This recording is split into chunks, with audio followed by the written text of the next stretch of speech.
सोनिका यादव बस एक ऐसी लड़की है, ज़रूरी नहीं है कि आप कभी रेप विक्टिम बनोगे तो वन ऑन वन काम आएगा, नहीं, आप रूटीन में आपको वन ऑन वन काम आने वाला है। भयानक डोमेस्टिक वायलेंस जो औरतें झेल रही हैं, बाल पकड़ के घसीट घसीट के मारी जा रही है, साड़ी खुल जा रही है, पेटीकोट और ब्लाउज में घसीटी जा रही हैं, तो वो वन ऑन वन सिर्फ रेपिस्ट के साथ नहीं होने वाला है, वन ऑन वन किसी के साथ भी हो सकता है।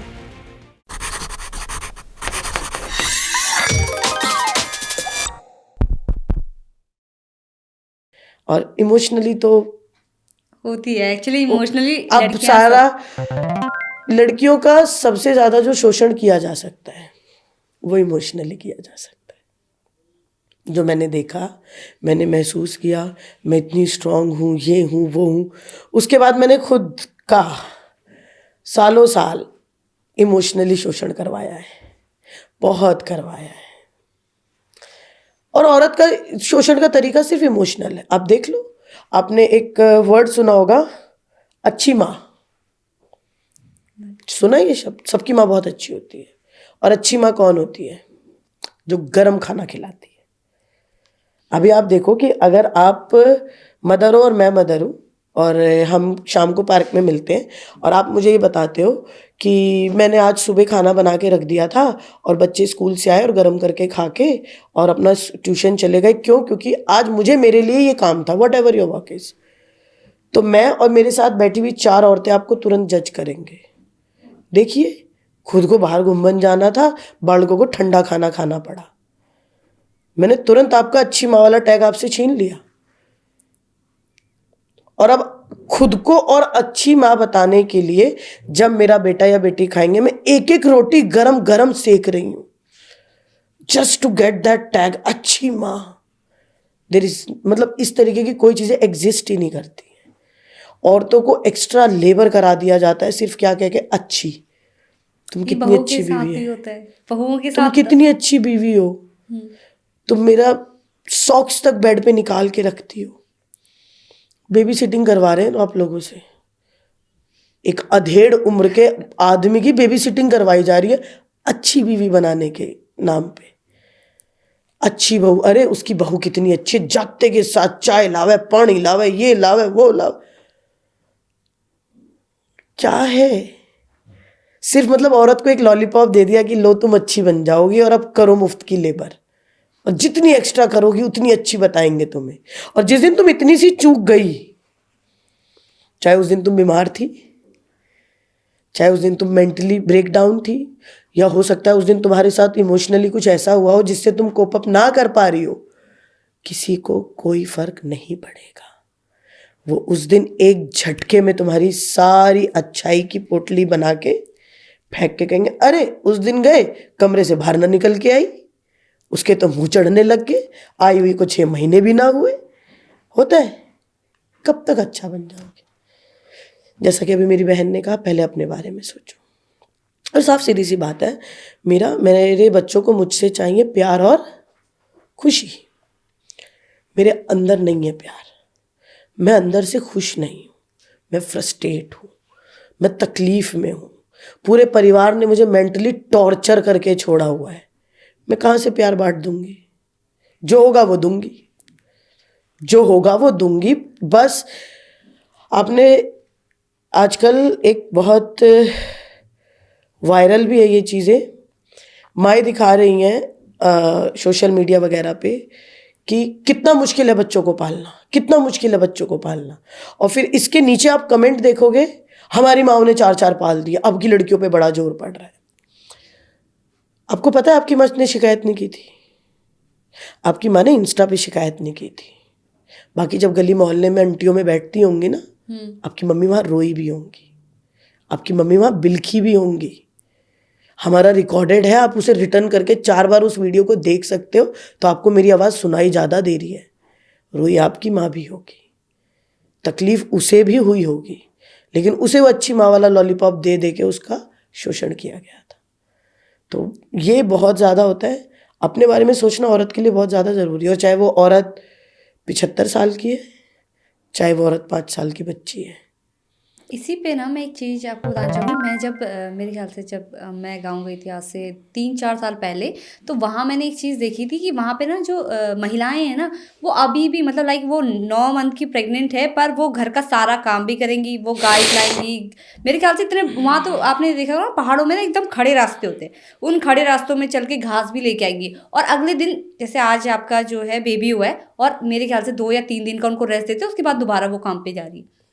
तो अभी मैं आपके सामने बैठी हुई हूँ, मुझे ये प्लेटफॉर्म मिला, मुझे इंडियाज़ गॉट टैलेंट मिला, मुझे भारत के हर न्यूज़पेपर में जगह मिली। क्यों मिली बताओ?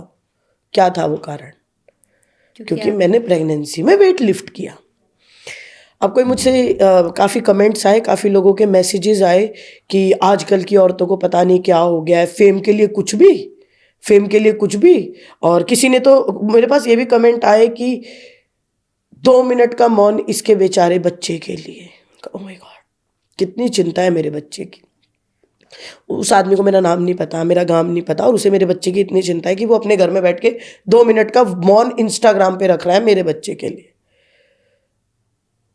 उन औरतों का क्या, जैसे आपने बताया, डे 1 जब पता चलता है मैं प्रेग्नेंट हूँ, ठीक है, आ रहा है बच्चा, लगे रहो। अगर वो लेबर क्लास है, चलो आपने मुझे पहाड़ों की बताई, मैंने पहाड़ों का कल्चर ज़्यादा देखा नहीं है क्योंकि मैं पहाड़ों पे सिर्फ घूमने के नाम की गई हूँ, टूरिस्ट प्लेस तक। मैं उन औरतों की बात करती हूँ जिन औरतों को मैंने देखा है। मैंने लेबर देखी है, ठीक है, बड़े बड़े कंस्ट्रक्शन साइट्स पे काम करती हुई देखी है, जिनका पूरा बड़ा गोल सा पेट होता है, सिर पे उनके ईंटें रखी होती हैं, और कुछ ऐसी होती है जिनके गोद में एक छोटा सा बच्चा होता है, और उसे लेके वो टम टम टम करती कई फ्लोर ऊपर चढ़ रही होती हैं, वहाँ ईंटा पलट के आती हैं, फिर नीचे आती हैं, कईयों के पीछे बच्चा लटक रहा होता है, आगे पेट में बच्चा होता है। उनके बच्चे के लिए 2 मिनट का मौन नहीं रखा जा रहा है इन आदमियों पे। उनके बच्चे पे तरस नहीं आ रहा। उनको डाइट में क्या मिल रहा है पता है आपको? पानी वाली दाल और चावल और नमक। और कितनी बार ऐसा होता होगा कि चावल होता होगा तो दाल नहीं, दाल होती होगी तो चावल नहीं, कई बार रोटी और नमक के साथ ही गुजारा। रोटी न, वो खा रही है वो, उनके बच्चों को कुछ नहीं हो रहा है। इसका मतलब औरत की क्षमता कहाँ है? यहाँ है। वहाँ मिसकैरेज नहीं हो रहा है, औरत की क्षमता यहाँ है। यहाँ मेरे पास फुल डाइट है, प्रोटीन है, ये है वो है, और कहीं ना कहीं एक अच्छी मेडिकल फैसिलिटी है। और मेरे बच्चे के लिए मौन रख रहे हो? उन औरतों के बारे में क्यों नहीं करते तुम लोग बात? अभी आपको याद होगा कि करीना कपूर की सेकंड प्रेगनेंसी में उन्होंने प्यूमा के ड्रेस पहन के, स्पोर्ट्स वेयर पहन के एक फोटो शूट कराया था, एक्टिव वेयर पहन के। उस पर बहुत बड़ी कंट्रोवर्सी बनी थी कि अरे ये थोड़ा सा एक्टिव वेयर पहन के 2-4 हाथ क्या हिला दे रही है, हमारी उन महिलाओं को देखो जो महिलाएं दिन भर लेबर करती रहती हैं। ठीक है, तब आदमियों ने ये झंडा उठा दिया उसके अगेंस्ट। अब जब मैंने वो करा कि ये कोई बड़ी बात नहीं है, वैसे भी हमसे फुल टाइम लेबर ही करवाते हो, आप ये बता दो कि अगर कोई कॉम्प्लिकेशन ना हो या कोई बहुत ही किस्मत वाली लड़की ना हो, क्योंकि कुछ है किस्मत वाली भी, बहुत किस्मत वाली लड़की ना हो, तो किसकी प्रेगनेंसी के अंदर बिस्तर पे बैठ के रोटी खिलाई जा रही है? बताओ आप। ये कह के कि अरे नॉर्मल डिलीवरी हो जाएगी, घर के काम करती रहे, घर के काम करती रहे, नॉर्मल डिलीवरी हो जाएगी, नॉर्मल डिलीवरी हो जाएगी, बैठ के पोछा लगा, बाइयां तक हटा दी जाती हैं। ऐसा होता है ना। वहां नहीं लड़की का लेबर लग रहा, मैंने लिफ्टिंग कर दी तो लेबर लग गया, बच्चे की जान पे खतरा आ गया। 15 घर में 15 आदमी तो चलो पुराने जमाने की बात थी, मरे से मरे 3-4 लोग तो हैं, हर आदमी भी 4 रोटी खाता है, तो 4 चौक 16 रोटी खड़े होके बना रही है, तब नहीं उसका लेबर लग रहा। मैंने 30 सेकंड की लिफ्ट मार दी तो लेबर लग गया। मेरे बच्चे के लिए इतनी चिंता आ गई? नहीं। मैं बताती हूँ, वहां वो खाना बनाया इनका पेट भरने के लिए, और यहां मैंने लिफ्ट की अपनी पहचान के लिए। बच्चे की जान पे खतरा हर उस काम से होता है जिससे उसकी माँ का सुख हो।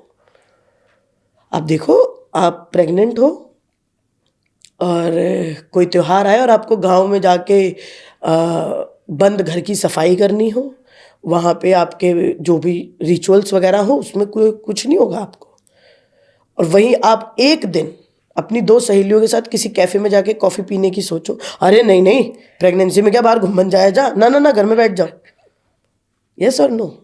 होता है, ये तो होता है। वहां पर लेबर हुआ इनके लिए, मैं ये फैमिलीज की बता रही हूँ आपको, और यहाँ पर लेबर या फिर जो भी आपने एफर्ट्स मारे वो किया आपने अपनी खुशी के लिए।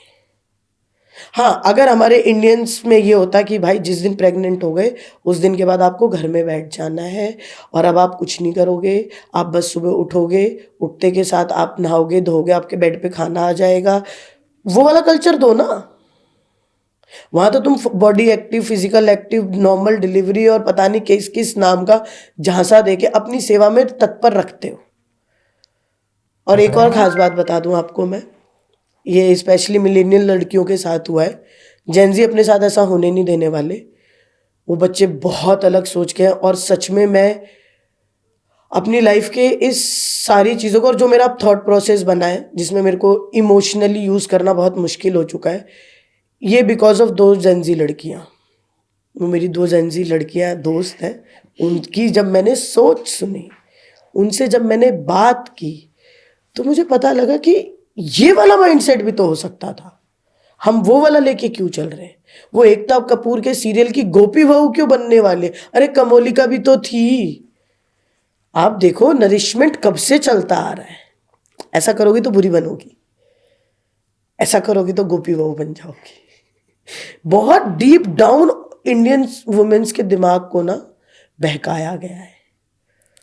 तो इसीलिए मेरा ये था कि भाई देखो, अगर मैं तुम्हारे लिए रोटी बना रही हूँ, मैं 2 फ्लोर ऊपर नीचे कर रही हूँ दिन में 10 बार, 3 फ्लोर ऊपर चढ़ के मैं नौकरी करने जाऊंगी, या तो तुम ये कहो कि भाई ठीक है तू अब प्रेग्नेंट हो गई, अब तू जॉब पे नहीं जाएगी, इस दौरान 9 महीने जो पैसे नहीं आ रहे आई विल मैनेज, तब तो भाई मानी जाएगी कि हाँ भाई प्रेगनेंसी की, बच्चे की और मेरी बड़ी परवाह है। नहीं नहीं नहीं नहीं, बता दो कौन सास ससुर या हस्बैंड ऐसा है जो प्रेगनेंसी होते के साथ घर बिठा देते कि नौकरी से पैसा नहीं भी आएगा तो चलेगा। हाँ, बच्चा पैदा होने के बाद जब बच्चा संभालने की बात आती है कि अगर ये नौकरी पे जाएगी तो बच्चा संभालना पड़ेगा, वहां लड़की का करियर खा जाते हैं, खा जाते हैं ना, खा जाते हैं। और कंप्लीटली खा जाते हैं। क्यों? फिर पता है वो दोबारा जॉब करना भी इतना मुश्किल हो जाता है क्योंकि आपका इतना लंबा ब्रेक ले लिया है आपने।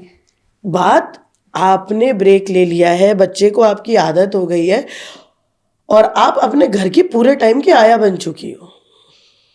बच्चे के नाम पे आपको घर बिठा कर, आपका बच्चा, आपको क्या लगता है कि बच्चा पूरा टाइम खा जाता है हमारा? नहीं, नहीं खाता। मेरा ये बच्चा है, ये मेरे साथ रह रहा है, अगर ये और मैं घर में अकेले हैं और इसके पापा घर पे नहीं है या वो कहीं बाहर गए हुए हैं काफ़ी टाइम के लिए, और ये और मैं बस अकेले हैं, घर में काम ही नहीं है, हम मैक्सिमम टाइम अपनी ग्रोथ के बारे में सोच पा रहे हैं, तो वो फुल टाइम आया और फुल टाइम लेबर किन के लिए? उन लोगों के लिए जो अपना करने में सक्षम है। देखो यहाँ मैं उन लोगों की बात बिल्कुल नहीं कर रही हूँ जो फिजिकली या मेडिकली किसी तरीके से अफेक्टेड है, उनका एक अलग सिनेरियो है, लेकिन बहुत ही rare of the rarest cases हैं जहाँ पे फैमिली में ऐसे मेंबर्स हैं जो फिजिकली और मेडिकली फिट नहीं है या अपना कुछ भी करने के लिए सक्षम नहीं है। मोस्टली लड़कियों से लेबर मैक्सिमम वहाँ कराया जा रहा है जहाँ सबके हाथ पैर बराबर चल रहे हैं, लेकिन अब हम तो सोफे पे बैठेंगे क्योंकि अब तो आ गई बाई, और ये पढ़ी लिखी लड़कियों के साथ किया जा रहा है।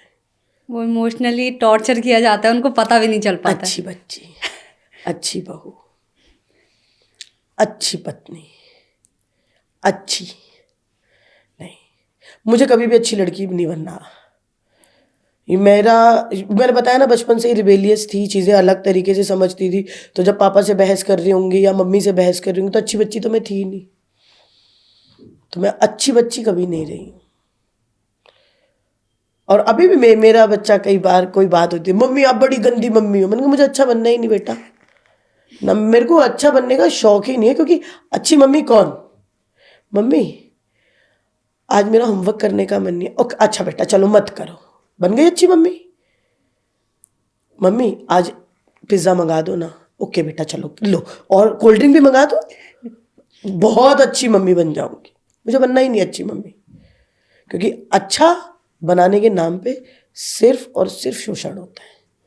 जैसे आपने अभी थोड़ी देर पहले कहा ना कि मैंने जो है अच्छे के नाम पे बहुत कुछ ऐसा झेला है, तो आप मुझे थोड़ा सा बताएंगे, अगर आपका मन हो तो आप बता सकते हैं, हमारे साथ शेयर कर सकती है। आपकी शादी कब हुई, एंड देन ये वाला, ये आपके अंदर थॉट आया कैसे? हाँ, मेरी शादी हुई 2016 की फरवरी में। और मेरी जब शादी हुई तो मेरी शादी जिस इंसान से हुई, उस इंसान से मुझे प्यार नहीं था।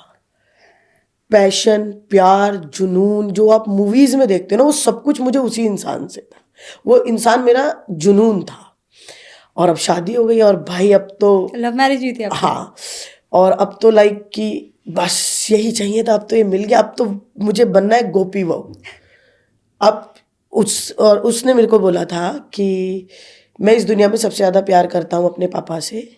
उसके भी पापा जी नहीं है, तो उसने बोला कि मैं सबसे ज़्यादा प्यार करता हूँ पापा से, उसके बाद प्यार करता हूँ अपने भाई से, और उसके बाद मेरे लिए मेरी माँ है, और उसके बाद तू आएगी।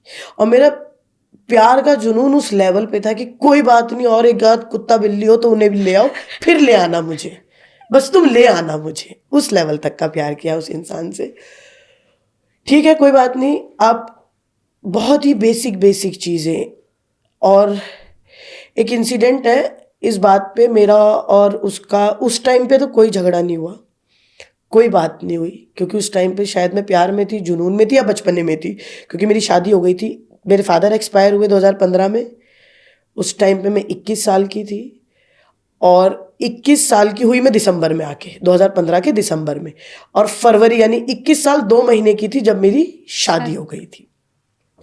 तो 21 साल, अब उसे मैं अगर प्यार का नाम दूं, जुनून का नाम दूं, या बचपने का नाम दूं, किसी भी चीज़ का मैं अब, क्योंकि अब मैं 30 साल की हो गई हूँ, मैं किसी भी चीज़ का नाम दे के कह सकती हूँ कि उस टाइम पे वो काम करते हुए मेरे मन में सवाल भी नहीं आया, और उन लोगों ने मुझसे कहा और मैंने वो काम किया।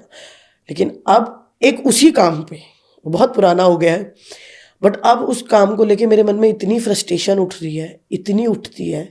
वो काम क्या था, मेरी शादी हुई फरवरी में, और हम गांव गए थे, मतलब मेरी शादी करके लोग डायरेक्ट मुझे अपने गांव लेके गए थे, और सब अच्छा था। और 1 महीने तक मैं छुट्टी पे रही, हम घूम रहे हैं, फिर रहे हैं, हनीमून वगैरह ये वो सब अच्छा चल रहा है, कोई दिक्कत नहीं हमारे बीच, हमारा रिलेशन बहुत अच्छा था। और जो आज के टाइम पे लोग लॉयल्टी, प्यार, हम दोनों के बीच में ये चीज़ें बहुत अच्छी थी। मैं ऑफिस जाने के लिए तैयार हो रही थी 4 मार्च को, 3 फरवरी से 3 मार्च तक मेरी 1 महीने की छुट्टी थी। मैं 4 मार्च को अपने ऑफिस जाने के लिए तैयार हो रही थी। तो मैं, जैसे कि मेरा बैकग्राउंड स्पोर्ट्स वाला रहा है, तो बहुत ही गर्ली गर्ली टाइप की मैं नहीं थी, और बहुत गर्लिश कपड़े पहनने की मुझे आदत नहीं थी। तो मैंने क्या किया था कि जितने भी सूट दिए थे मम्मी ने मुझे, बहुत कढ़े हुए और बहुत ज़्यादा लाइक जिसे भारी भारी कहते हैं, तो मैंने क्या किया था, उन सब सूटों के कुर्ते बनवा के, और जो शलवारें होती हैं उनकी जगह ना लेगी ली थी। उस टाइम पे 2016 में लेगी का फैशन बहुत था कि मैं तो लेगी पहनूंगी।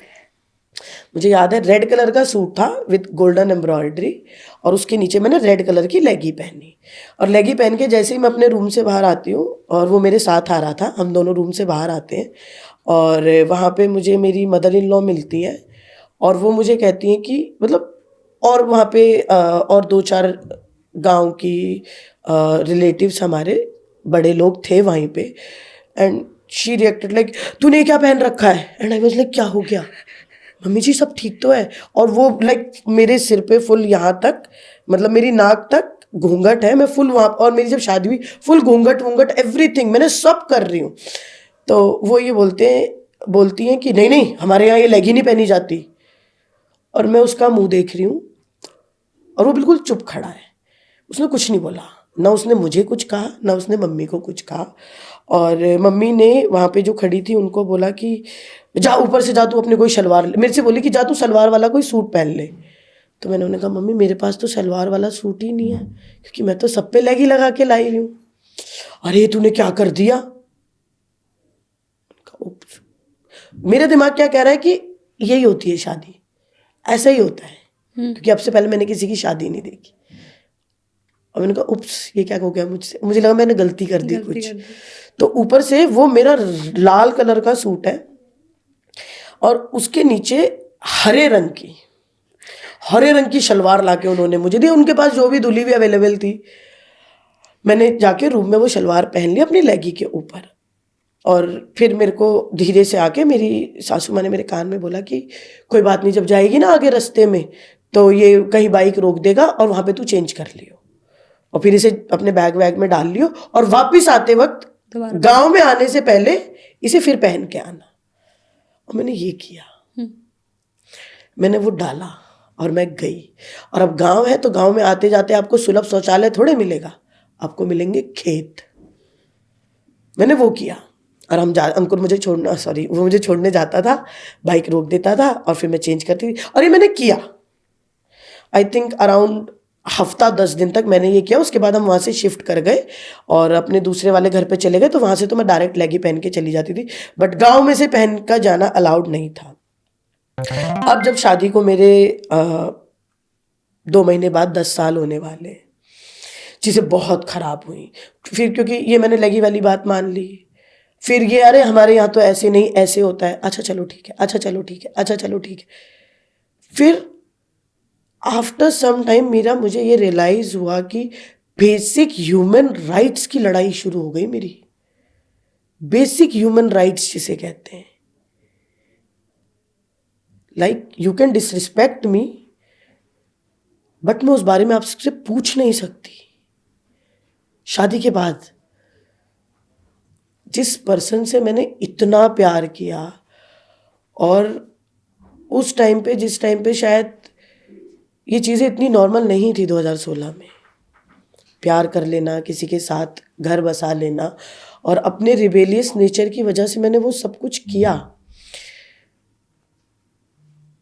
वो बोला नहीं, और उस टाइम मेरे दिमाग में आई भी नहीं कि ये नहीं बोला, मुझे लगा ऐसा ही होता है, ऐसा ही होता है। लेकिन फिर चीज़ें और वर्स्ट होती गई, बहुत अजीब अजीब सी चीज़ें होती गई। मेरा बेटा जल्दी पैदा हो गया था, शादी के 1 साल के अंदर अंदर मुझे बच्चा हो गया था।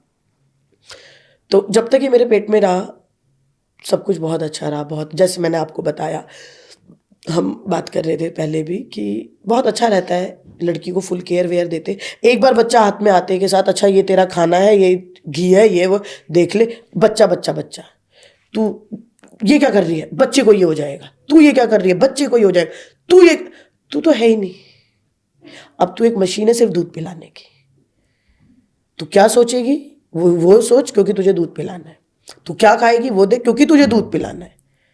तेरे अपने इमोशंस, अपनी मेंटल स्टेट कोई मायने नहीं रखती।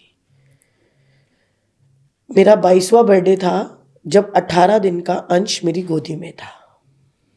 अंश 30 नवंबर को पैदा हो गया, और अब अंशु मेरी गोदी में है, और मैं अपने 22वें बर्थडे का केक काट रही हूँ। चीज़ें मैं अब एक बात कहूँगी मीरा, उस टाइम ना मैं छोटी बहुत थी, मैं चीज़ों को उतना समझ ही नहीं पाई थी। ये लोग जो भी कर रहे थे मेरे आसपास, मुझे लग रहा था यही तो होती है ज़िंदगी। गोपी बहू ऐसे ही तो अच्छी बहू बनी थी, ऐसे ही तो अच्छी लड़की बना जाता है, ऐसे ही तो अच्छी बहू बना जाता है, ऐसे ही तो मैं इसकी अच्छी पत्नी बनूंगी क्योंकि मैं तो प्यार करती हूँ, ऐसे मैं इसकी अच्छी पत्नी बन जाऊंगी। कुछ भी हो रहा है, अंकुर ये चीज़ ऐसी हो रही है, अच्छा ठीक है मैं देखता हूँ। उसने मुझे हमेशा इस बात का कहा कि मैं देखता हूँ, और मुझे ये लगा कि हाँ ये देख लेगा। इन रियलिटी वो कुछ नहीं कर रहा था, वो सिर्फ मुझे उस टाइम पे सूदिंग कर रहा था कि अभी इस सिचुएशन पे इसको टालो, सिर्फ वो मुझे सूदिंग कर रहा था। तो क्या था कि, और इस चीज़ का मुझे रियलाइजेशन नहीं हो रहा था क्योंकि मैं उससे प्यार करती थी। वो सिर्फ मुझे कह रहा था कि आई विल मैनेज, वो मैनेज कुछ नहीं कर रहा था। वो अपनी life as a bachelor, as a happy man जिए जा रहा था। और अंश आ गया है, शादी कर चुकी हूँ, पापा को खो चुकी हूँ, अंकुर को पाल लिया है। अब यही दुनिया है कि पापा है नहीं, अंशु है, अंकुर है, शादी है, अंशु है, अंकुर है, शादी है। 16, 17, 18, 19 मैं इसी में रही, और कुछ नहीं, ज़ीरो स्पोर्ट्स, सब छोड़ छाड़ दिया क्योंकि अब तो शादी हो गई, अब तो वो मिल गया, अब क्या चाहिए दुनिया में, अब तो वो मिल गया। क्योंकि पूरा बचपन देखा मैंने शाहरुख खान को कि जब प्यार मिल जाता है तो सब कुछ मिल जाता है। मेरा यही बिल्कुल परफेक्ट माइंडसेट था कि जब ये मिल जाएगा तो अब सब कुछ होगा, और मैंने वो किया। और उसके एक लंबे समय के बाद 19 आते आते मेरी घुटन इतनी बढ़ गई थी मेरा उस घर में, क्योंकि ऐसा नहीं है कि सिर्फ इमोशनल वायलेंस या मेंटल वायलेंस, जितने तरीके की वायलेंस हमारे इंडियन समाज में एग्जिस्ट करती है वो हर तरीके की वायलेंस को मैंने झेला है। आप पुलिस में हैं, मैं आप ये पुलिस में हूँ, मैं एक नेशनल स्पोर्ट्स पर्सन थी, और जितने तरीके की वायलेंस एग्जिस्ट करती है हर तरीके की वायलेंस को मैंने झेला है। सिर्फ क्यों? क्योंकि मैं किसी से प्यार कर रही थी और मुझे अच्छा बनना था, मुझे उसके लिए अच्छा बनना था, क्योंकि मैंने उसे पा लिया। अब और क्या चाहिए? यही तो था सब कुछ, यही तो थी मेरी एवरेस्ट की चोटी जहां मैं अब चढ़ गई हूं। अब मुझे क्या करना है? अब मैं ऊपर और दुनिया नीचे। और ये हमारी नरिशमेंट का ही दुष्परिणाम था कि मुझे इतने टाइम तक पता ही नहीं चला कि ये सही है या गलत है, क्योंकि मेरे दिमाग में प्यार को पा लिया और अच्छी बहू अच्छी पत्नी, अच्छी बहू अच्छी पत्नी, वो ही चलता रहा। बट इस सबके साथ में एक चीज और ऐड ऑन करूंगी, मैं चुप नहीं थी। जो भी कुछ हो रहा था बोल में रही थी। मेरा सबकॉन्शियस मुझे हिट करता था कि कुछ तो गड़बड़ है। मैं लड़ रही थी अपने लिए, लेकिन कैसे? अब आप कुछ कह रहे हो, मैं आपसे लड़ गई, फिर थोड़ी देर बाद फिर आपके पीछे पीछे। अब आपने कुछ कह दिया, मैंने उसका विरोध किया, फिर आपके पीछे पीछे। मैं उस फेज में चलती रही। फिर एक दिन चीज़ें बहुत ख़राब हुई, इतनी भयानक ख़राब हुई कि उस दिन मुझे लगा कि अब हो गया है, अब और नहीं। बस उस दिन मैंने अपने इन लॉज का घर छोड़ दिया अपने बेटे को लेके, और मैंने एक अपार्टमेंट रेंट किया, और जो भी अपना सामान था अपना सामान लेके मैं रेंट पे शिफ्ट हो गई। और वहाँ पे 4-5 दिन बाद मेरे हस्बैंड आ गए। फिर वो और मैं वहाँ साथ रह रहे थे, बट उन्हें वो लोकेशन पसंद नहीं थी। फिर उन्होंने मुझे प्यार से या फिर अपनी टेक्निक से, ये मतलब जो भी था उनका, काफ़ी रूडली उन्होंने ये बोला कि अगर अच्छे से रहना है तो हम यहाँ तो नहीं रह पाएंगे, यू शुड शिफ्ट। तुम्हें मेरे घर के आसपास शिफ्ट करना चाहिए जहाँ पे मेरी मम्मी रहती है, तो हमारा घर अच्छे से चल पाएगा। मेरा all alone with a child, पहले अंश 2 साल 2 महीने का था जब पहली बार मैंने इन लॉज का घर छोड़ा, और अकेले मैंने रेंट का अपार्टमेंट ढूंढा, अपना घर सेटल डाउन किया, और मैं वहाँ गई।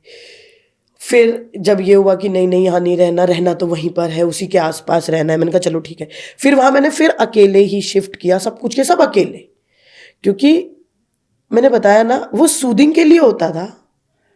जब बात करने की होती थी ना वो हमेशा गायब था, लेकिन वो गायब था रियलिटी में, मेरी इमेजिनेशंस में वो हमेशा था, क्योंकि मैं तो प्यार करती थी, मैं तो प्यार करती हूँ, वो तो है ना, वो मेरा है, वो मेरा है, वो मेरा है।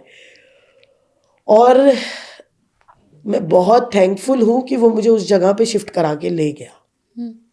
वहाँ मिली मैं उन 2 लड़कियों से जो जेंजी थी, और इस सब के बीच में मुझे माइग्रेन हो गया, मुझे थायराइड हो गया, मुझे पीसीओडी हो गया, क्योंकि ये सारी ही चीज़ें जो हैं आपके हार्मोन्स पे डिपेंड करती है। और जब आप इतना लंबा समय इतनी स्ट्रेसफुल ज़िंदगी में गुजार देते हो तो वो एक भयानक बीमारियों का रूप ले लेते हैं। 2019 में मैं एडमिट हुई हॉस्पिटल में, 20 में मैं एडमिट हुई, 21 में मैं एडमिट, 21 में तो मैं ऐसे एडमिट हुई थी कि मैं ऑफिस में थी और मेरे हस्बैंड का कॉल आया और उसने उधर से कुछ बोला, और जब वो बोलता है तो मतलब लाइक बस्ट कर देता है दिमाग को, और बस वो कॉल उठाने के बाद मुझे वहीं ऑफिस में खड़े खड़े माइग्रेन अटैक आ गया और मैं सीधे एडमिट हुई। और एडमिट होने के बाद मैं बाहर आई, और उस टाइम पे डॉक्टर ने मुझे एक बात बोली। मेरा बॉडी वेट गया हुआ था 82 kg, फुल ऑन एकदम लाइक पीसीओडी वगैरह सब एकदम, कि तुम्हारे बच्चे हैं? मैंने कहा हाँ मेरा एक बेटा है। देखो या तो तुम अपना ध्यान रख लो, अदरवाइज तुम्हारा बच्चा कोई और पालेगा, तुम इस बच्चे को पाल नहीं पाओगी। तुम्हारी यहाँ पिट्यूटरी ग्लैंड के अंदर एक छोटा सा हमें गांठ दिख रही है, जिसको डिसॉल्व करने के लिए हम दवाइयाँ देते हैं। अगर ये डिसॉल्व नहीं होती तो मे बी कुछ गड़बड़ हो। उस टाइम मैं और मेरी बड़ी वाली बहन मेरे साथ हॉस्पिटल में थी, तो मेरी बहन रोने लगी थी और कहने लगी थी, यार तू अपना ध्यान क्यों नहीं रखती, तू अपना ध्यान क्यों नहीं रखती। मैं बाहर आई, बाहर आने के बाद कुछ ऐसा हुआ कि जिस दिन मैं बाहर आई उसी दिन मेरे हस्बैंड ने मेरे साथ झगड़ा कर दिया। लिटरली वो जो कैन्यूला होता है ना, कैन्यूला का ब्लड भी नहीं सूखा था और उसने बाहर आते ही मेरे साथ झगड़ा किया किसी बात पे। वो झगड़ा और वो डॉक्टर की बात, इन दो बातों ने ना मेरे दिमाग में इतना ज़्यादा, मतलब इतना सालों से सब कुछ होता आ रहा था और मैं बहुत आराम से एडजस्ट हो गई थी कहीं ना कहीं कि ठीक है, दिस इज़ द लाइफ, यही तो ज़िंदगी, ऐसी ही होती है शादी। ये मेरा दिमाग मान चुका था। उस दिन मेरे दिमाग ने बोला कि नहीं, कुछ भी करना है सोनिका, ये ज़िंदगी तो नहीं जीनी है। मुझे नहीं पता था मुझे क्या ज़िंदगी जीनी है, बट उस दिन ये पक्का हो गया था कि मुझे ये ज़िंदगी नहीं जीनी है। उस दिन के बाद मैंने हिम्मत जुटाई, मैंने वर्कआउट शुरू किया, क्योंकि ऐसा नहीं है कि मुझे हमेशा उससे एकदम दूर होके और अगेंस्ट होके चलना पड़ता है, नहीं। जब वो सूदिंग करने में और मुझे काम करने में रहता है तो मेरे साथ रहता है, बहुत अच्छे से रहता है। फिर वो मुझे जिम लेके गया। हमने पहली बार जब मैं जिम गई तो मुझे वही लेके गया, मैंने जिम, बट उसका क्या था कि वो बस गया, 2-4 दिन वो जिम गया और उसने जिम जाना बंद कर दिया। तो उस दिन हॉस्पिटल से आने के बाद वो एक हरकत और वो डॉक्टर की बात के बाद मैंने सोचा कि अब बस हो गया है। मैंने 1 महीने की छुट्टी लगाई और मतलब अगर बहुत लोग ऐसे थे जिन्होंने मुझे डिप्रेशन और माइग्रेन तक पहुंचाया, तो कुछ ऐसे अच्छे लोग भी थे जिन्होंने मेरा साथ दिया। उनमें से एक रिलेटिव मेरे इन-लॉज़ की फैमिली में से थे, एक फैमिली मेरे इन-लॉज़ की फैमिली में से थी जिन्होंने मुझे बहुत सपोर्ट किया, मेंटली इमोशनली हमेशा वो मेरे साथ थे। तो उन्हें मैंने बताया कि इस तरीके से चीज़ें हैं, तो उन्होंने बोला कि अच्छा एक काम करो बेटा, तुम छुट्टी लेके हमारे पास आ जाओ, यहाँ आओगे थोड़ा माहौल बदलेगा, तुम्हारा दिमाग बदलेगा। और मैंने बोला कि मेरा वेट लॉस बहुत ज़रूरी है, वरना मेरी शरीर की बीमारियाँ बढ़ती जाएंगी। तो उनके 2 बेटे हैं और दोनों बच्चों से मेरा बहुत अच्छा मतलब मेरा बॉन्ड बहुत अच्छा है उन दोनों बच्चों से। छोटे वाले के साथ थोड़ा एक्स्ट्रा है। तो छोटा वाला जो उनका बेटा था वो ऐसे लाइक, भाभी जी अपना वेट चेक करो, भाभी जी अब आपको मैं वर्कआउट कराना शुरू करता हूँ। वो जो एक होता है ना कि बस एक शुरुआत, पूरी रेस दौड़नी मुझे थी, लेकिन बस वो स्टार्टिंग लाइन मुझसे कदम नहीं उठाए जा रहे थे, तो वो मुझे उस बच्चे ने मदद की। तो उस बच्चे ने, मैंने बताया ना मेरी ज़िंदगी में कई जेनजीज आए, वो बच्चा भी जेनजी है। उस बच्चे ने मदद की कि अरे भाभी ये सब चलता रहता है, इन सब पे इतना माइंड आपने पूरी ज़िंदगी इन सब में क्यों लगा रहे हो, ये सब। उसकी लाइन थी, भाभी ये आपकी ज़िंदगी का पार्ट है, आपकी ज़िंदगी नहीं है। और ये बात बहुत बड़ी है, मैं जिन चीज़ों को ज़िंदगी बनाए बैठी हूँ सिर्फ एक पार्ट है। आज आप और मैं यहाँ बैठे हैं, आप मेरी ज़िंदगी नहीं हो, लेकिन मेरी ज़िंदगी का हिस्सा बन गए हो। कुछ घंटों का, कुछ मिनटों का हम हिस्सा बन गए एक दूसरे की ज़िंदगी का। सोचो इसे मैं ज़िंदगी मान लूँ कि अब यही है जो है, तो वो मेरा पागलपन है ना। ये बात मुझे उस एक छोटे बच्चे ने समझाई, जो आई थिंक 2004 या 5 बॉर्न है, और ये बात उसने मुझे 2021-22 में समझाई। मुझे समझ में आई कि यार बच्चा बात तो सही कह रहा है। उसके बाद मैंने अपनी पूरी लाइफ का फर्स्ट फोकस किया कि अब मुझे एडमिट नहीं होना है, मुझे बीमार नहीं पड़ना है, और मुझे खुद को अपने बच्चे के लिए हेल्दी रखना है। उसके बाद मेरी लाइफ का अब तक क्या फोकस था, अच्छी बहू बनना है, अच्छा ये बनना है, अच्छा वो बनना है। अब मेरा क्या फोकस है, मुझे पतला होना है और मुझे फिट होना है, कमसन कली नहीं, फिट होना है, ताकि मैं अपने बच्चे के लिए और अच्छे से आगे फिट रह के ज़िंदगी जी पाऊँ, ताकि मैं बच्चा खुद पाल पाऊँ। अब भी फोकस में बच्चा है, अभी भी लड़ाई वही बच्चे वाली चल रही है। चलते चलते उसके बाद अपना जिम जा रही हूँ, वहाँ पे जिम वाले ने मुझे ये बोला कि मैम आप ना, आपकी जो वेट लिफ्ट करने की एबिलिटी है वो बहुत अच्छी है। जितना वेट आप प्रैक्टिस में लिफ्ट कर रहे हो, इतने वेट पे तो ये देखो एक लड़की है और ये तो स्टेट्स में मेडल आ जाते हैं इसके। मैंने कहा अच्छा, मतलब जितना वेट मैं नॉर्मल मार रही हूँ उतने में मेडल आते हैं। अच्छा एक काम करती हूँ, मैं भी जाती हूँ किसी कंपटीशन में। फिर मुझे उस जिम के ओनर ने ही बताया कि मैडम वहाँ एक कंपटीशन हो रहा है, जाओ आप चले जाओ। मैं चली गई और मेरा वहाँ गोल्ड आ गया। मैंने स्टेट में गोल्ड जीत लिया। कैसे? हंसते खेलते, बस ऐसे ही। वो एक और टर्निंग पॉइंट आया कि ये जो सब कुछ चल रहा है ये तो चल रहा है, इसके अलग भी कुछ चल सकता है। अब वहां से मैंने खुद के लिए जीना शुरू कर दिया कि अब मेरी फर्स्ट प्रायोरिटी क्या होती है कि सुबह के 3 घंटे मैं किसी की माँ नहीं हूँ, मैं किसी की बहन नहीं हूँ, मैं किसी की बेटी नहीं हूँ, और ना ही मैं किसी की पत्नी हूँ, ना किसी की बहू हूँ। उस 3 घंटे में मैं सिर्फ सोनिका हूँ। आप मुझे कॉल करो, मैं आपका फ़ोन नहीं उठाऊंगी। दिस इज़ मी टाइम, ठीक है ना। और वहीं लोग रोज़ शाम को, मैं यहाँ पे मैं जेंडर की बात नहीं करूँगी, आदमी या औरत, 3-3 4-4 घंटे क्लब्स में और ठेकों पे भी तो गुजार रहे हैं। सोचो, ये मेरा ठेका है, ये मेरा क्लब है, ये मेरा नशा है, और इस नशे ने, मेरे इस क्लब ने मुझे आज देखो कहाँ पहुँचा दिया। उस दिन के बाद से तो, और एक चीज़ और है, फिट बंदों का माइंडसेट बहुत डिसिप्लिन्ड हो जाता है। अब क्या हुआ, मैं डिसिप्लिन की तरफ चल पड़ी। मुझे कब क्या खाना है, कब कहाँ नहीं जाना है, अब मेरी प्रायोरिटीज़ बदल गई। अब अच्छे बनने का शौक ख़त्म हो चुका था। अब जिन्हें मैं बुरी लग रही थी उसमें मैं और थोड़ा एफर्ट मारती थी कि थोड़ी और एक्स्ट्रा बुरी बन जाती हूँ, और उन लोगों का वही चलता रहा, क्योंकि उनके तो मैं अब हाथ से बाहर जा रही हूँ, हाथ से निकल रही हूँ। वो लोग अपने उसी ढर्रे पे चलते रहे, बट पता नहीं वो कब कहाँ कितने पीछे छूट गए, और मैं और मेरे बच्चे यहाँ आ गए।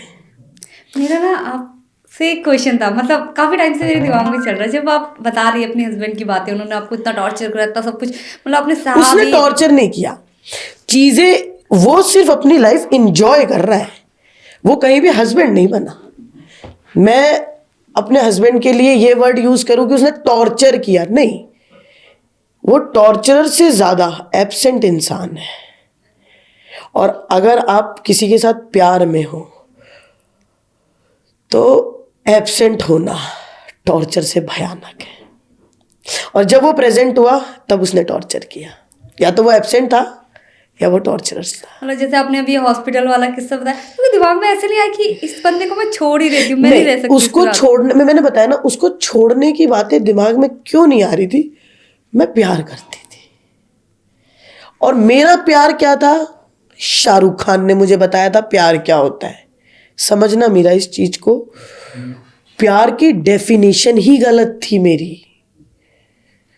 मेरी प्यार की डेफिनेशन गलत थी, क्योंकि शाहरुख खान ने बताया किसी इंसान को पहली बार देखते हैं और बस प्यार हो जाता है और फिर वही दुनिया बन जाता है। ये बात गलत बताई बॉलीवुड ने मेरा पूरा बचपन, क्योंकि मैं बहुत ही बॉलीवुड टाइप बनती थी कि वो गीत देखी थी आपने, जब वी मेट वाली, सपनों वाली, मैं वैसी थी। और हाँ, सच में एक अंशुमन आता है जो गीत को वहां से वहां ले जाता है, बट आदित्य नहीं आते रियल लाइफ में। अंशुमन आते, आदित्य नहीं आते। और सच में मेरी पूरी लाइफ ना बॉलीवुड कैरेक्टर्स, और मैं बहुत फैन थी एक्चुअली, तो इस वजह से अंकुर के साथ मेरी ना प्यार की डेफिनेशन गलत थी। और अंकुर को छोड़ देना बहुत आसान है, ठीक है, कोई बंदा मुझे सही नहीं मिला, मैं उसे छोड़ सकती हूँ। अपने बच्चे के बाप से अलग हो पाना मुश्किल हो जाता है इंडियन सोसाइटी में। पर अब तो ऐसे लोग हैं ना जो, मतलब सिंगल मदर्स भी मैंने बहुत देखी है, इवन दो लोग भले ही उनको बहुत ज्यादा, मतलब सोसाइटी तो ऐसे जीना मुश्किल कर देती है। अब आपने बोला कि मैंने सिंगल मदर बहुत देखी है, सारी मदर सिंगल, आपको बात पता है? शादी में मदर सिंगल है, शादी में मदर सिंगल है। ये तो आपने बहुत बड़ी बात बोल दी। हाँ, शादी में मदर सिंगल है। अगर आप 90s की शादी, जो मिलेनियल शादीज है, आप इनमें देखोगे ना, तो मैं रेयर 10% की बात नहीं कर रही हूँ, अच्छी किस्मत वाली लड़कियां हैं जिन्होंने पिछले जन्म में गाय दान की होगी तो उनके साथ ऐसा हुआ होगा। बाकी 90% जो शादीशुदा लड़कियां माँ बनी है वो सब सिंगल है, वो सब सिंगल है। और अगर कोई लड़की वर्किंग है और फिर वो माँ बनी है तो वो तो घोर सिंगल है। क्योंकि अगर आप हाउसवाइफ थी 90s वाली, आप हाउसवाइफ थी और आपकी शादी हुई और आपको बच्चा हुआ तो आपका पति हर तरीके से एब्सेंट है, मगर फाइनेंशियली आपको घर बैठ के पैसा आ रहा है। लेकिन अगर आप वहीं कमाने के लिए और निकली हुई हो तो वो पैसा भी नहीं देगा आपको, क्योंकि आप पे तो पैसा है। और बच्चे दूध तो तेरा ही पिएगा ना, मैं थोड़े ना दूध पिला दूंगा, तो रात को तो तू ही जगेगी। और मेरे पैसे से वैक्सीनेशन लगे या तेरे पैसे से लगे, वैक्सीनेशन से मतलब है ना, तेरा पैसा किस काम आएगा? अल्टीमेटली बच्चे तुम्हारे भी तो है। अरे तो मेरे घर में रह तो रहे हो तुम लोग, ये सच है मेरा। यहां तक आई हुई है सोसाइटी, रह तो रहे हो, ख्याल रखता तो हूं तुम लोगों का। क्या ख्याल है? आपने अभी बोला कि सिंगल मदर्स को ना समाज में रहने नहीं दिया जाता।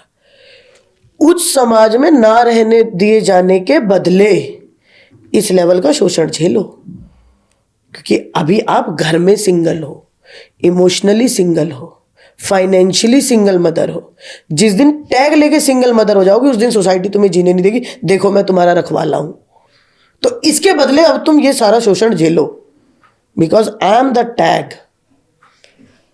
ये रियलिटी ऑफ सोसाइटी बता रही हूं मैं आपको। तो भाई नहीं, सिंगल मदर्स की, और मेरा जो लोग मुझे पर्सनली जानते हैं, जिन्होंने मेरे स्ट्रगल को बहुत करीब से देखा है, वो बहुत अच्छे से जानते हैं कि मैं कैसी सिंगल हूँ और कैसी डबल मदर हूँ। They know everything very well. और हर माँ आज के टाइम पे जो भी कमा रही है वो सिंगल मदर्स है, कोई सपोर्ट नहीं है। और सपोर्ट मांगना तुम्हारे टेंट्रम्स है, तुम्हारे ड्रामे हैं, तुम्हारे दिखावे हैं। इंस्टाग्राम की दुनिया देख के ये मत सोचो कि वैसी जिंदगी मिल जाएगी। ये भी ताने हैं कि इंस्टाग्राम और फोन ने दिमाग खराब कर दिया है लड़कियों का, क्योंकि लड़कियों को सच पता लग गया है ना उसके थ्रू। लाइक मुझे ये पता लग गया है कि अगर मैं किसी के घर में रह रही हूँ और उसके बाद वो यही वाला मुझे टैग दिखा रहा है कि देखो मेरी वजह से समाज ने तुम्हें एक्सेप्ट किया हुआ है, और फिर मुझे इंस्टाग्राम से ये पता चल गया कि ऐसी कोई एक्सेप्टेंस जैसी चीज ही नहीं होती है। तुम्हारा वजूद तुम्हारा अपना है, तो इंस्टाग्राम ने तुम्हारा दिमाग खराब कर दिया। इंस्टाग्राम ने तुम्हारा दिमाग खराब कर दिया। अगर तुम अपने पार्टनर से ये कहते हो कि हमारे बीच चीजें अच्छी नहीं चल रही हैं, हमें बैठ के बात करनी चाहिए, ऐसा तो कॉन्सेप्ट ही नहीं। क्या बात करेगी बैठ के? बहस होगी।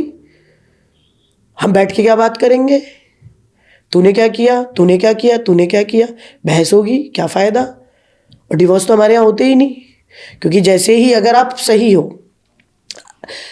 एक तो आप अच्छी मम्मी अच्छी बहू बने थे, एक उन लोगों को पता जरूर होता है। एक चीज और है मेरा, आपकी वैल्यू का पता पूरा रहता है ऐसे लोगों को, लेकिन वो आपको रखते वहां है। जब आप जाने लगोगे ना, तब देखना आप अपनी कद्र। ओहो, यही तो चाहिए था। और ऐसे लोग ये बहुत अच्छे से जानते हैं कि आपको क्या चाहिए, आपको वही दिखाएंगे जो आपको चाहिए। वहां खुद को बचाना बहुत ज़रूरी होता है। तो इस तरीके से चीज़ें चलती हैं और बहुत भयानक चलती हैं। और जो सोशल मीडिया पे दिखता है या किसी की भी लाइफ हमें दिखती है कि चीज़ें यार, अब जैसे मेरा ये जो भी कुछ हुआ, इसमें सबका एक ही सवाल था कि ये इतनी ऊपर तक इसीलिए जा पाई कि इसकी फैमिली का फुल सपोर्ट रहा होगा। जब ये सब कुछ करती होगी ना, तो फैमिली पीछे से बच्चे देखती होगी। मैं इतने ऊपर तक इसीलिए जा पाई क्योंकि मेरी फैमिली ने मेरे साथ उस लेवल तक हैरासमेंट की जिस लेवल पे जाने के बाद मेरा रॉक बॉटम टच हो गया। जिस टाइम मैंने अपना बॉटम टच कर दिया, उसके बाद मेरे पास सिर्फ एक ऑप्शन था, क्या? वापस ऊपर जाने का।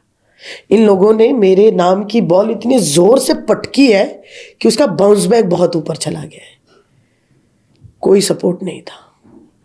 देखो न्यूज़ चैनल्स में या कहीं भी इतनी डिटेलिंग अपनी फैमिली की कोई नहीं देता। ठीक है, वहाँ पे ये था, अरे आपके हस्बैंड बहुत सपोर्टिव रहे, ये रहा वो रहा। मुझे पता है मेरा एक्चुअली सच। मैंने भी यही पढ़ा है आपके बारे में, तभी मुझे शौक लग रहा है शौक कि लग रहा है। अब ये आप ये देखो, मेरा 3 से 4 मिनट का बाइट है, उसमें मैं अपने घर की कहानी नहीं सुनाऊंगी, मैं अपने घर की कहानी नहीं सुनाऊंगी। हाँ, अगर मुझे किसी का सपोर्ट रहा तो वो मेरी मैटरनल फैमिली का रहा, क्योंकि कुछ नेशनल्स ऐसे थे, जब मैं खेलने गई, जब मैं पहली बार नेशनल खेलने गई, तब मेरा बेटा 2.5 साल का था, ठीक है।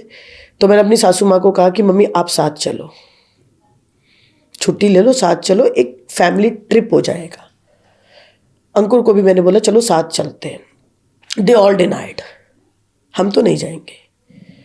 तब मैंने अपनी मम्मी को कॉल किया कि मम्मी मैं नेशनल खेलने जाना चाहती हूँ दोबारा, शादी के बाद, बच्चे के बाद, और अंश की दिक्कत आ रही है। तब मेरी मम्मी मेरे साथ अपना घर छोड़कर नेशनल्स गई थी जयपुर, मेरे बच्चे को संभालने के लिए। तो वहां से रहा मुझे सपोर्ट। तो आपको ऐसा लगता है कि आपकी, जैसे बोलते हैं ना लोग, कि शादी के बाद अगर आपकी सासू मम्मी अच्छी निकली तो फिर वो आपकी माँ बन जाती है, बट कहीं ना कहीं ये वाला रहता है कि यार अपनी मम्मी अपनी ही होती है। और देखो, मैं बताऊं आपको, मेरा अपनी मम्मी अपनी होती है या सासू मम्मी अपनी होती है, ये सारी चीज़ों से अलग ना, मैं बताऊं, ये ना एक चीज़ होती है कि कौन आपको ऊपर देख के ना खुश है, बस। कई बार पड़ोस वाली आंटी भी ऊपर देख के खुश हो रही होती है, ठीक है। अब मुझे लाइफ में इतने बुरे, जो भी मैंने अभी सारी चीज़ें बताई, उसके अलावा मुझे इतनी अच्छी एक पड़ोसन मिली थी। उस पड़ोसन ने 2 साल मेरा बच्चा पाला है। मैं ऑफिस जा रही हूँ, दिल्ली पुलिस में हूँ, बहुत ही ऑड टाइमिंग्स हो जाते हैं। हेलो दीदी, अंशु को रख लेना। अरे तू टेंशन मत ले, मैं रख लूंगी। दीदी अंशु क्या कर रहा है? अरे यार वो खाना खा के सो गया, ले वीडियो कॉल कर ले। अनपेड। मेरा बेटा इतना आदी हो गया है उस इंसान के साथ रहने का कि उसे मेरे हाथ का खाना पसंद आना बंद हो गया। वो भी एक औरत ही थी, वो भी एक औरत ही थी। जैसे हम कहते हैं औरत औरत की, वो भी तो औरत थी। और जो मैंने आपको बताया मेरी जिंदगी में 2 लड़कियां आई, वो भी औरतें। वो एक बच्चा आया, वो भी आदमी है। तो ये होता है कि बस लोगों का माइंडसेट होता है, कौन कौन आपको ऊपर जाता हुआ देख के खुश है, कौन आपको ऊपर जाता हुआ देख के खुश नहीं है। मैं जिस दिन नेशनल्स खेलने जा रही थी, कोई बड़ी बात नहीं थी कि मम्मी छुट्टी ले लेती और मम्मी मेरे साथ चल देती, बट मम्मी जी को नहीं जाना था। उसके बाद आज तक कभी उन्हें ये नहीं लगा कि हाँ मैं जीवन में कुछ बेहतर कर रही हूँ, क्योंकि ये अच्छी बहू वाले काम नहीं थे। जिनको मेरी लेगी से दिक्कत थी, आज मेरी शॉर्ट्स पे क्या होता होगा, क्योंकि मेरा कैरेक्टर डिफाइन मेरे कपड़ों से होता है। उन्हें इस बात से फर्क ही नहीं पड़ता मेरा व्यक्तित्व क्या है, इस बात से इन लोगों को कोई फर्क नहीं पड़ता मैं कितनी मेहनती हूँ, मैं क्या पहन रही हूँ, मैं क्या खा रही हूँ, मेरा घूंघट है या नहीं है। ये लोग इसी में रह गए। अच्छा, मेरा ना एक और क्वेश्चन था। मैंने जैसे आपके बारे में सुना है कि आपने जो है ड्रग्स के खिलाफ भी काम कर रहे हैं, इस साइड के मजनू का टीला की साइड, वो वाली बात हमें बताइए, वो क्या था exactly? ड्रग्स के खिलाफ एक्चुअली क्या है कि दिल्ली पुलिस में ना बहुत सारे जॉब्स होती हैं। लाइक कुछ अपनी ऑफिस जॉब्स होती है, कुछ डेस्क जॉब होती है, कुछ फाइल जॉब होती है, उसी तरीके से एक फील्ड जॉब होती है। तो फील्ड में क्या होता है कि आपको मोस्टली टाइम ना फील्ड में काम करना होता है, जहाँ पे क्राइम हो रहा होता है और पब्लिक के बीच जाके काम करना होता है। तो ऐसे कामों से ना लड़कियाँ थोड़ा बचती हैं। तो और दिल्ली पुलिस के बड़े ऑफिसर्स की ये कोशिश रहती है कि हमेशा कोई ना कोई ऐसी पहल चला के रखते हैं जिसमें लड़कियां आगे से भाग लें, क्योंकि एक्टिवली जो क्राइम है वो हो महिलाओं के खिलाफ रहे हैं, महिलाएं रोड पे जाके नौकरी करने से थोड़ा बच रही हैं। तो ऐसी कोशिशें चलती रहती है। तो 2022 में वुमेंस डे पे हमारे ऑफिसर्स ने इसी तरीके से पूछा कि भाई बीट पुलिसिंग करने के लिए कौन इंटरेस्टेड है। तो क्या होता है कि वुमेन्स डे सेलिब्रेशन में डिस्ट्रिक्ट के सारे स्टाफ के साथ जो बड़े ऑफिसर्स हैं उनकी 1-to-1 गैदरिंग होती है। तो हम वहाँ पे गए हुए थे। तो मुझे लगा कि मुझे डेस्क जॉब नहीं पसंद है, मुझे ना लोगों से मिलना, घूमना फिरना, बातें करना अच्छा लगता है। तो मैंने कहा ये फील्ड में जाऊंगी, लोगों से मिलूंगी, चीज़ें जानने का मौका मिलेगा, तो मैं तो फील्ड में करूँगी। सर ने पूछा तो मैंने हाथ खड़ा किया। तो मुझे ये उम्मीद थी कि 2-4 लोग होंगे, फिर सर हमें डिप्लॉय कर देंगे। मेरा मैं अकेली थी, और जब आप भीड़ में अकेले हो तो फिर छट जाते हो आप। अब मैं अलग चमक गई कि यहाँ पर बैठी हैं 250-300 लड़कियां, ये कौन है जिसे फील्ड में जाना है। उन्होंने कहा खड़े होके आगे आ जाओ, क्यों जाना चाहते हो। मैंने ये बोला, मैंने कहा देखो सर, मुझे अगर बैठ के डेस्क पे काम करना होता तो मैं बैंक में या अपना किसी और फील्ड में चली जाती। मुझे फील्ड नौकरी, मतलब मुझे पब्लिक के बीच जाना पसंद है, पब्लिक डीलिंग अच्छा लगता है। उन्होंने कहा ठीक है। तो हमारे ऑफिसर ने उसी टाइम हमारे SHO सर को बोला कि इसको डिप्लॉय करो, जहाँ मेल स्टाफ डिप्लॉय होता है इसे वहाँ डिप्लॉय किया जाए। मैं डिप्लॉय हो गई। अब वहाँ जाने के बाद लोगों से मिलना जुलना, तो मजनू के टीले पे और दिल्ली में काफ़ी ऐसी जगहें हैं जहाँ पे ड्रग्स वगैरह का थोड़ा होता है। तो वहाँ पे जो फीमेल्स थी उनसे मेरी दोस्ती हो गई। मैं बहुत बातें बनाती हूँ, तो उनसे मेरी अच्छी दोस्ती हो गई। तो वहाँ पर जो भी थोड़े बहुत ड्रग्स बेचने वाले और ऐसे लोग थे, उन लोगों से क्या होता है, जो आम लोग होते हैं ना बहुत दुखी होते हैं, क्योंकि जो ये काम कर रहा है वो तो प्रॉफिट कमा रहा है, लेकिन उसके यहाँ जो खरीदने और बेचने वाले आ रहे हैं, इस वजह से आम औरतों और लड़कियों को दिक्कत होती है। तो अब मेरी दोस्ती हुई उन आम लड़कियों से और आम औरतों से। अब वो वहाँ रहती हैं, अब उन्हें तो पता है पड़ोस में कौन आ रहा है कौन जा रहा है। अब मेरी बातचीत हो गई उनसे, मेरे फ़ोन नंबर एक्सचेंज हो गए। अब जब भी उनके यहाँ कोई भी ऐसा काम होता मुझे फ़ोन कर देती कि दीदी आज पड़ोस में ये हो रहा है। मैं वो टिप तुरंत अपने स्टाफ को दे देती फ़ोन पे कि आज उस गली में उस घर में और ऐसे ऐसे ये हो रहा है। वहाँ तुरंत रेड पड़ती और सामान मिल जाता। तो इस तरीके से जो एक कहते हैं ना जेन्युइन नेटवर्क फीमेल्स का, क्योंकि एक बिना वायर का CCTV होती है हम औरतें, और ख़ासकर आंटियाँ। तो मैंने उनका अच्छे से यूज़ किया और अच्छे से उनके साथ मेरी डीलिंग रही। और मैंने एक ये भी नई शुरुआत की थी कि जो भी एरिया की एक्टिव लेडीज़ होती हैं उनका एक WhatsApp ग्रुप बना लिया कि किसी भी तरीके की कोई भी एक्टिविटी हो जो कि ऐसा लगे कि भाई ये तो बहुत ही सनसनी टाइप है, इसे तुरंत ग्रुप पे डालो ताकि सब अलर्ट हो जाए इलाके में। तो इस तरीके के मैंने काम किए, फिर उन सब का रिजल्ट बहुत अच्छा आया। उस रिज़ल्ट की वजह से फिर मुझे फिर एक नाम मिला कि भाई बहुत अच्छा काम किया इसने, काफ़ी सारे पेडलर्स को पकड़वाया मैंने। तो वो मेरी वो जर्नी भी अच्छी थी, उसके लिए मुझे CP साहब से भी रिवॉर्ड वगैरह मिला था। तो ये कॉन्वर्सेशन थोड़ी सी वैसी होगी। अभी हम ना थोड़ा सा एक फन राउंड खेल लेते हैं आपके साथ, जिसमें आपको जो है कुछ क्वेश्चंस मैं आपको पूछूंगी, उनका आंसर आपको सिर्फ एक ही वर्ड में देना है, ठीक है। आपका फेवरेट लिफ्ट, स्क्वाट, बेंच या डेड लिफ्ट? स्क्वाट्स। वो एक चीज जो आपको हर दिन मोटिवेट करती है? मेरा बेटा। प्रेगनेंसी में सबसे स्ट्रॉन्ग क्रेविंग क्या होती है? मिठाई खाने की। और उस एक महिला का नाम आप बताएंगी जिसने आपको सबसे ज्यादा इंस्पायर किया? एक्चुअली महिला नहीं है जिसने मुझे इंस्पायर किया है मुझे इंस्पायर किया है मेरे पापा ने, क्योंकि मुझे उनके जैसा बनना है। वो पर्सनैलिटी मेल है बट मुझे बनना उनके जैसा है। अच्छा, आपको क्या लगता है कि अगर आपकी लाइफ में कोई फिल्म बने तो उसका टाइटल क्या होना चाहिए? जिद्दी। और आपको मौका मिले कि किसी भी एक स्पोर्ट्स आइकन के साथ आपको जो है ट्रेनिंग करनी है, तो वो कौन होगा? मैरी कॉम या कर्णम मल्लेश्वरी। आपके फिटनेस बैग में वो एक चीज जो हमेशा रहती है? मेरी बेल्ट। एक गिल्टी प्लेजर फूड जो आप डाइट तोड़कर भी खा लेती है? शक्कर और घी। Workout music, loud Punjabi beats या साइलेंट फोकस? नहीं, loud Haryanvi beats specially Masoom Sharma. आपके लिए एक शब्द में पावर का मतलब क्या है? औरत। अगर आपको एक सुपर पावर मिल जाए तो वो क्या होगी? मतलब आपको ऐसे चांस मिले कि एक सुपर पावर आप ले सकते हैं, तो वो कौन सी सुपर पावर होगी जो आप लेना चाहती है? एक बार में 2 जगह होना। ऐसा कोई दिन था जब आपको लगा कि आज मैं नहीं कर पाऊंगी? ऐसे बहुत से दिन होते हैं जब लगता है अब नहीं होगा, और उस दिन फिर मैं कुछ करती भी नहीं हूँ। दिल्ली पुलिस की ड्यूटी या पावर लिफ्टिंग कंपटीशन, कौन ज्यादा टफ लगता है आपको? दिल्ली पुलिस की ड्यूटी। एक हैबिट जिसने आपकी जिंदगी बदल दी? खुद के बारे में सबसे पहले सोचना। और कोई एक ऐसा मोमेंट है जो आपको आज भी याद है, जिससे आप सोच कैसे गर्व महसूस करती होंगी?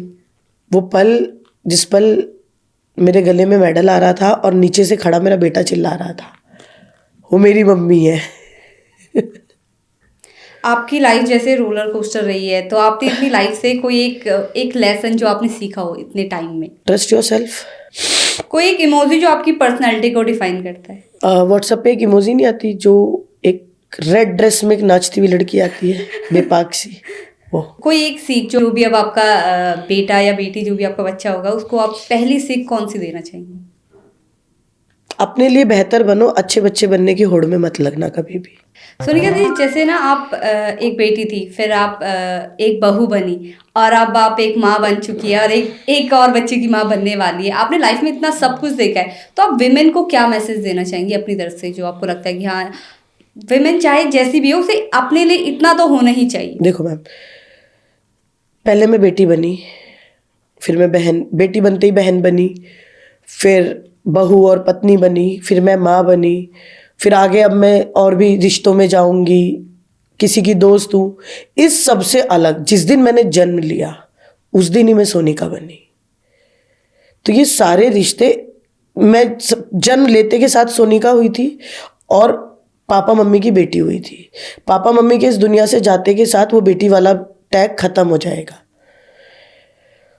हर टैग हमें टाइम के साथ मिलता है और शायद कुछ टाइम बाद वो फेडअप हो जाता है या कई बार मिट भी जाता है, लेकिन एक पर्सनालिटी है जो पैदा होने से मरने तक साथ रहती है। उस पे काम करना और उसके साथ लॉयल रहना बहुत ज़रूरी है। फर्स्ट प्रायोरिटी पे उसे रखना चाहिए जो हम खुद होते हैं।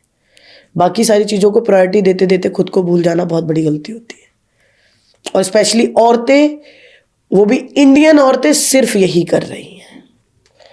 आप किसी भी इंडियन औरत से मिलेंगे तो आपको उसमें उसका जो भी नाम हो XYZ, वो छोड़ के सब मिलेगा। वो नहीं मिलेंगी, और जो वो मिलेगी वो जीवन में बहुत बेहतर करती मिलेगी। तो यही मेरी सीख है कि खुद से प्यार करो और फर्स्ट प्रायोरिटी पे खुद को, सबको रखो प्रायोरिटी पे, बट फर्स्ट प्रायोरिटी पे खुद को रखो, वो बहुत ज़रूरी है। ये मैंने अपनी पूरी जर्नी से सीखा है। थैंक यू सो मच अपनी जर्नी हमारे साथ शेयर करने के लिए।